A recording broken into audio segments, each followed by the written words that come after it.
Hi guys, അപ്പോൾ എല്ലാവർക്കും ഒരിക്കൽ കൂടി എജുപോണ്ട വീഡിയോയിലേക്ക് സ്വാഗതം. ഒരുപക്ഷെ നിങ്ങളുടെ പരീക്ഷയുടെ അവസാന നിമിഷങ്ങളിലേക്ക് നിങ്ങൾ കടന്നുകൊണ്ടിരിക്കുകയാണ്. കാരണം അവസാന സമയത്തെ പ്രിപ്പറേഷനിൽ നിങ്ങൾ നിന്നുകൊണ്ടിരിക്കുകയാണ്. അപ്പോൾ ആ സമയത്ത് നിങ്ങളുടെ മാർക്ക് ഉറപ്പിക്കാൻ വേണ്ടി ഒരു നല്ലൊരു ചോദ്യം ഞാനിവിടെ കൊണ്ടുവന്നത് വേറെ ഒന്നുമില്ല, നമ്മുടെ സന്തുലിത വരുമാനമായിട്ട് ബന്ധപ്പെട്ട പരീക്ഷയ്ക്ക് നമുക്കറിയാം, നമുക്ക് ചോദിക്കാറുണ്ട് പരീക്ഷയ്ക്ക് വൈ സ്റ്റാർ കണ്ടുപിടിക്കുക അല്ലെങ്കിൽ ഇക്വിലിബ്രിയം ഇൻകം കണ്ടുപിടിക്കാൻ വേണ്ടി നമ്മൾ ഈ ചിത്രം വരച്ചോക്കാറുണ്ട് പൊതുവെ. പക്ഷേ ഇതല്ല നമ്മൾ ചെയ്യേണ്ടത്. സന്തുലിത വരുമാനം കണ്ടെത്താനുള്ള ഒരു ചോദ്യം പരീക്ഷയ്ക്ക് മുൻപ് ചോദിച്ചിട്ടുള്ളത് ഇങ്ങനെയാണ്. അത് നോക്കിക്കോട്ടെ, ക്വസ്റ്റ്യൻ നോക്കിക്കോളെ. List out the components of aggregate demand. രണ്ട് ക്വസ്റ്റ്യൻ അവിടെ ഉള്ളത്. ആഗ്രിഗേറ്റ് ഡിമാൻഡിന്റെ കോമ്പണൻസ് എഴുതാൻ, ടു സെക്ടർ എക്കോണമിയിലെ കോമ്പണൻസ് എഴുതാനാണ് പറഞ്ഞത്. അപ്പോൾ ടു സെക്ടർ എന്ന് പറയുമ്പോൾ തന്നെ നിങ്ങളുടെ മൈൻഡിലേക്ക് ആദ്യം ഒരു ലഡു പൊട്ടണം. എന്താണ് ലഡു? രണ്ട് സെക്ടറുകൾ എന്ന് പറയുമ്പോൾ ഒന്നാമത്തെ സെക്ടർ ആരാ? നമ്മളെ പോലുള്ള ആൾക്കാരല്ല, ഫേംസ് ആണ്. ഓക്കെ, രണ്ടാമത്തെ ആരാ? അത് നമ്മളെ പോലുള്ള ആൾക്കാരാണ്. നമ്മൾ എന്ത് പറയും? ഹൗസ് ഹോൾഡ് എന്നാണ് പറയുക, അല്ലെ? ഹൗസ് ഹോൾഡുകൾ എന്ന് പറയും. അപ്പൊ നമ്മളെ പോലുള്ള ആൾക്കാരുടെ ഭാഗത്തുനിന്നുണ്ടാകുന്ന ചെലവ് കൺസംഷൻ ആണ്. അതുപോലെ ഫേംസിന്റെ ഭാഗത്തുനിന്നുണ്ടാകുന്ന ചെലവ് ഇൻവെസ്റ്റ്മെന്റ് ആണ്.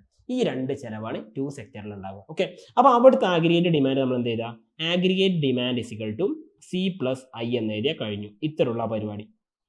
ഓക്കെ, അപ്പോൾ ആഗ്രിഗേറ്റ് ഡിമാൻഡ് ടു സെക്ടർ എക്കോണമിയിൽ ഏതൊക്കെയുള്ളത്? ഇത് രണ്ടുമാണുള്ളത്. ഒന്ന് consumption expenditure by the household, അഥവാ വ്യക്തികളുടെ ഭാഗത്തുനിന്നുണ്ടാകുന്ന, സ്വകാര്യ വ്യക്തികളുടെ ഭാഗത്തുനിന്നുണ്ടാകുന്ന എന്താ പറയുന്നത്, നമ്മുടെ ഉപഭോഗ ചെലവ്. അതുപോലെ രണ്ടാമത്തെ കാര്യം എന്താ?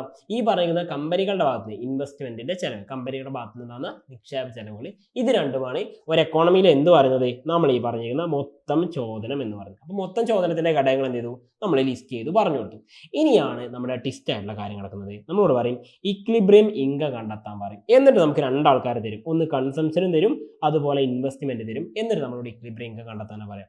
അഥവാ മലയാളത്തിൽ കൊടുത്തിട്ട് സന്തുലിത വരുമാനം കണ്ടെത്താമോ എന്ന്. ഓക്കെ, അപ്പോൾ ഇത് തന്നെയാണ് പരീക്ഷയ്ക്ക് വരുന്ന ക്വസ്റ്റ്യൻ. ഞാനിവിടെ കാണിച്ചത് സന്തുലിത വരുമാനം കണ്ടെത്താനുള്ള കാര്യം പറഞ്ഞത് എങ്ങനെ ചെയ്യാം ഞാൻ പറഞ്ഞുതരാം, നോക്കിക്കോളൂ. അപ്പോൾ ആക്ച്വലി സന്തുലിത വരുമാനം കണ്ടെത്താൻ സിമ്പിൾ ആയിട്ട് ഒരു ഇക്വേഷൻ ഉണ്ട്. ആദ്യം നിങ്ങൾ ഈ ഇക്വേഷൻ പഠിക്കണതിന്റെ y star is equal to a bar divide by 1 minus MPC.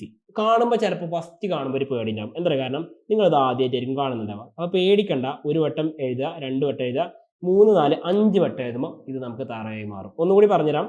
A bar എന്താ പറഞ്ഞത്? നമ്മൾ ഒന്നുകൂടി എഴുതി നോക്കുന്നു. എ ബാർ എന്നതിന് നമ്മൾ എന്ത് ചെയ്യുന്നു? 1 മൈനസ് MPC കൊണ്ട് ഡിവൈഡ് ചെയ്താൽ എന്ത് കിട്ടും?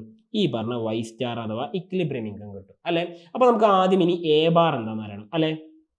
എ ബാർ എന്ന് പറഞ്ഞു കഴിഞ്ഞാൽ ഓട്ടോണമസ് എക്സ്പെൻഡിച്ചർ എന്നാണ് മലയാളത്തിൽ പറയാം. എന്താ പറയാ? സോറി, ഇംഗ്ലീഷിൽ പറയാം ഓട്ടോണമസ് എക്സ്പെൻഡിച്ചർ എന്നാണ് കേട്ടോ. ഓട്ടോണമസ് എക്സ്പെൻഡിച്ചർ എന്ന് പറയും. ഈ ഓട്ടോണമസ് എക്സ്പെൻഡിച്ചറിന്റെ മലയാളമാണ് നമ്മൾ എന്ത് പറയും? സ്വതന്ത്ര ചെലവുകൾ. ഓക്കെ, സ്വതന്ത്ര ചെലവുകൾ എന്നാണ് പറയാറുള്ളത്. ഓക്കെ, അപ്പോൾ സ്വതന്ത്ര ചെലവുകൾ. ഈ സ്വതന്ത്ര ചെലവുകൾ എന്ന് പറഞ്ഞാൽ എന്താ പറയുക? വരുമാനവുമായിട്ട് നേരിട്ട് ബന്ധമില്ല. എന്ത് ബന്ധമില്ല? വരുമാനവുമായി ബന്ധമില്ല എന്നാണ് അർത്ഥം. ഓക്കെ, വരുമാനവുമായിട്ട് ബന്ധമില്ല, അതാണ് സ്വതന്ത്രമായതെന്ന് പറഞ്ഞത്. വരുമാനവുമായിട്ട് ബന്ധമില്ലാത്തതുകൊണ്ടാണ് ഇവരെ സ്വതന്ത്രം എന്ന് പറയുന്നത്. ഓക്കെ, അപ്പോൾ നമുക്ക് ആ ഒരു ലോജിക് കിട്ടിക്കഴിഞ്ഞു. എ ബാർ കാണാനുള്ള ഇക്വേഷൻ ഞാൻ പറഞ്ഞുതരാം. A bar is equal to actually എന്താണോ നമ്മുടെ സി ബാർ ഓട്ടോണമസ് കൺസംഷനെയും പ്ലസ് നമ്മൾ എന്ത് ചെയ്യും? ഇതിൻ്റെ കൂടെ തന്നെ ഇൻവെസ്റ്റ്മെന്റ് എക്സ്പെൻഡിച്ചർ ഉണ്ടല്ലോ, അതിൽ ഐ ഉണ്ടല്ലോ, അതിനെയും കൂടി കൂട്ടിച്ചേർത്ത് നമുക്ക് കിട്ടുന്നതാണ് എ ബാർ എന്ന് പറയുന്നത്. എന്താ പറയുക? എ ബാർ എന്ന് പറഞ്ഞ സംഗതി അത്രേ ഉള്ളൂ ചെയ്യാൻ. അപ്പോൾ എ ബാർ എന്ന് പറഞ്ഞാൽ എന്താ ചെയ്യേണ്ടത്? സി ബാറും ഐ ബാറും കൂട്ടണം. കൺഫ്യൂഷൻ ഒന്നും വേണ്ട, സിമ്പിളാണ് ആക്ച്വലി ചെയ്യാൻ. ഇനി നിങ്ങൾ നമ്മുടെ ക്വസ്റ്റ്യനിൽ തന്നിരിക്കുന്ന കാര്യങ്ങൾ നോക്കുക. ഇവിടെ തന്നിരിക്കുന്ന ഇക്വേഷൻ നോക്കിയേ, നിങ്ങൾക്ക് ഇവിടെ കാണാൻ പറ്റുന്നുണ്ടാവും. C is equal to 100 plus 0.8y, അല്ലെ? നമ്മൾ പഠിച്ചിട്ടുള്ള സിന്റെ ഇക്വേഷൻ എന്താ? C is equal to C bar plus BY എന്ന് പഠിച്ചിട്ടുണ്ട്, അല്ലെ? അതിന് പകരം നമുക്ക് ഇക്വേഷൻ എങ്ങനെ തന്നത്?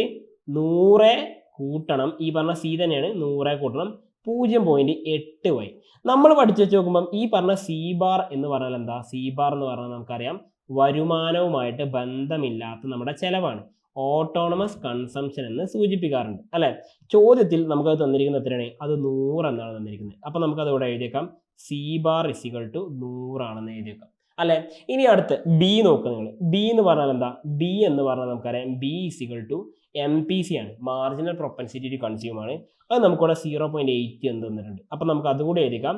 ഈ പറഞ്ഞ ബി അഥവാ MPC ഇസിക്കൽ ടു 0.8 എന്ന് എഴുതിച്ചു. ഓക്കെ അല്ലേ? ഇനി നമുക്കിവിടെ ചെന്നിട്ടുള്ള മറ്റൊരു കാര്യം നോക്കാം. ഇൻവെസ്റ്റ്മെന്റ് ഡയറക്റ്റ് ആയിട്ട് തന്നത് അതുപോലെ തന്നെ എഴുതാം. I ഇസിക്കൽ ടു 150 എന്ന് എഴുതിക്കാം. ഓക്കെ ആണല്ലോ? അപ്പോൾ നമുക്ക് വേണ്ട അടുത്ത ആളെയും കൂടി കിട്ടി. എന്താണ്? I is equal to I bar തന്നെയാണ് വരിക. അത് എത്രയാണ്? 150 എന്ന് തന്നിട്ടുണ്ട്. ഇനി നമ്മുടെ ക്വസ്റ്റ്യന്റെ ഭാഗത്തേക്ക് പോകാലോ, പോയി നോക്കാം. അപ്പോൾ നോക്കിക്കോളൂ, നമുക്ക് കിട്ടിയ കാര്യങ്ങൾ എഴുതിയേക്കുന്നു. ഞാനിവിടെ ആദ്യം സി ബാർ ഇസിക്കൽ ടു എത്രയാണ് കിട്ടിയത്? നമുക്ക് ആദ്യം ഇക്വേഷൻ ഒന്ന് എഴുതിക്കാം. C is equal to 100 plus 0.8y, I is equal to 150 എന്നാണ് തന്നിട്ടുള്ളത്. അത് പ്രകാരം നമുക്ക് ഇവിടെ എഴുതാൻ പറ്റും C bar is equal to 100. C bar എത്രയാണ്? 100 and I bar is equal to, I bar എത്ര കിട്ടിയിട്ടുള്ളത്? ഐ ബാർ എന്ന് പറയുന്നത് 150 ഓക്കെ ആണല്ലോ. അപ്പോൾ നമുക്ക് അതിൽ നിന്ന് പറയാൻ പറ്റും A bar is equal to എത്ര വരിക? എ ബാർ എന്ന് പറയുമ്പോൾ ഇത് രണ്ടും കൂടി കൂട്ടിയിട്ട് 250 എന്ന് കിട്ടി. 250 എന്ന് കിട്ടി. ഓക്കെ ആണല്ലോ. ഇനി അടുത്തായിട്ട് നമ്മൾ ചെയ്യേണ്ട കാര്യം എന്താണ്? നമുക്ക് വേണ്ട എം പി സി വേണം. ഇനി നമ്മുടെ ഇക്വേഷനിലേക്ക് നമ്മൾ ഈ വാല്യൂ ഇട്ട് കൊടുക്കാം കേട്ടോ. നോക്കിക്കോളൂ, Y star is equal to A bar divide by 1 minus M P C. 1 minus M P C ആണ്. ഇത് നമുക്കറിയാം എ ബാറിൻ്റെ വാല്യൂ 250 ആണെന്ന് കിട്ടിക്കഴിഞ്ഞു. Divide by 1 minus M P C എന്ന് പറയുന്നത് 1 മൈനസ് എം പി സിൻ്റെ വാല്യൂ നമുക്കറിയാം 0.8 ആണ് അല്ലേ? ഇതാണ് നമ്മുടെ എം പി സി എന്നുള്ള കാര്യം നമുക്കറിയാം. ഓക്കെ, എം പി സിൻ്റെ വാല്യൂ 0.8 ആണ്. അപ്പോൾ നമ്മളുടെ വാല്യൂ ഇത് എത്ര കിട്ടുക? 250 ഡിവൈഡ് ബൈ 0.2 എന്നാണ് ഉണ്ടാവുക. അഥവാ 250നെ 0.2 കൊണ്ട് ഡിവൈഡ് ചെയ്താൽ നിങ്ങൾക്ക് കാൽക്കുലേറ്ററിൽ കിട്ടുന്ന ഉത്തരം എത്രയായിരിക്കും? 1250 എന്നായിരിക്കും. അപ്പോൾ നമ്മുടെ ഇക്വിലിബ്രിയം ഇൻകം നമുക്കിവിടെ കിട്ടി 1250 കോടിയാണെന്ന് കിട്ടി. ഇത്രയുള്ള പരിപാടി, ഇത് കഴിഞ്ഞു. ഇത്രയുള്ള പരിപാടി വളരെ സിമ്പിളായിട്ട് ചെയ്യാൻ പറ്റും. അപ്പോൾ നമുക്കിവിടെ കിട്ടി വൈ സ്റ്റാർ എന്ന് പറഞ്ഞാൽ എന്താണ്? ഇക്വിലിബ്രിയം ഇൻകമാണ്. ഈ പറഞ്ഞ ഇക്വിലിബ്രിയം ഇൻകത്തിൻ്റെ അളവ് നമുക്കിവിടെ കിട്ടുകയും ചെയ്തു. എത്ര വന്നത്? വൈ സ്റ്റാർ ഇസിക്കൽ ടു 1250 കോടി എന്ന് കിട്ടിക്കഴിഞ്ഞു. ഇത്രയുള്ള പരിപാടി. നിങ്ങൾക്ക് ആ പരീക്ഷയ്ക്ക് എത്ര മാർക്ക് കിട്ടുക? 5 മാർക്കാണ് കിട്ടുന്നത്. ഓക്കെ, അപ്പോൾ ആക്ച്വലി സിമ്പിളാണ്. ഇക്വേഷൻ ആകെ പഠിക്കാൻ ഇത്രേ ഉള്ളൂ. എന്താണ് ഇക്വേഷൻ? ഞാൻ ഓൾറെഡി പറഞ്ഞത് ഇക്വേഷൻ തന്നെയാണ്. നോക്കിക്കോളൂ, Y star is equal to A bar divide by 1 minus M P C ചെയ്താൽ മതി. ഇനി എ ബാർ എങ്ങനെയാണ് പിടിക്കുക? A bar is equal to A bar എന്ന് പറഞ്ഞാൽ എന്താ? A bar is equal to C ബാറിനെയും ഐ ബാറിനെയും പരസ്പരം കൂട്ടി എഴുതിയാൽ മതി അല്ലേ? അപ്പോൾ സിമ്പിളായിട്ടുള്ള 2 ഇക്വേഷൻസ് മാത്രം പഠിച്ചാൽ തന്നെ നമുക്ക് ഈ ക്വസ്റ്റ്യൻ ചെയ്യാൻ പറ്റും. നിങ്ങൾ നിർബന്ധമായിട്ട് ചെയ്ത് നോക്കാം. അപ്പോൾ അങ്ങനെയാണെങ്കിൽ നിങ്ങൾക്ക് ഇവിടെ കമൻറ്റ് ചെയ്യാൻ വേണ്ടിയിട്ട് ഹോംവർക്ക് എന്ന് പറയുന്നില്ല, നിങ്ങളുടെ അവസാനത്തെ ചിലപ്പോൾ ഹോംവർക്കുകളൊക്കെ കയറുന്നത്, കാരണം നിങ്ങളെ പരീക്ഷ തരാൻ പോലെ. അപ്പോൾ ഞാൻ ഒരു ക്വസ്റ്റ്യൻ തരാം. ഇതിന് നിങ്ങൾ എന്ത് ചെയ്യുക? ഇക്വിലിബ്രിയം ഇൻകം കണ്ടെത്തുക. നോക്കിക്കോളൂ, C is equal to 150 plus 0.6y എന്നാണുള്ളത്. And I is equal to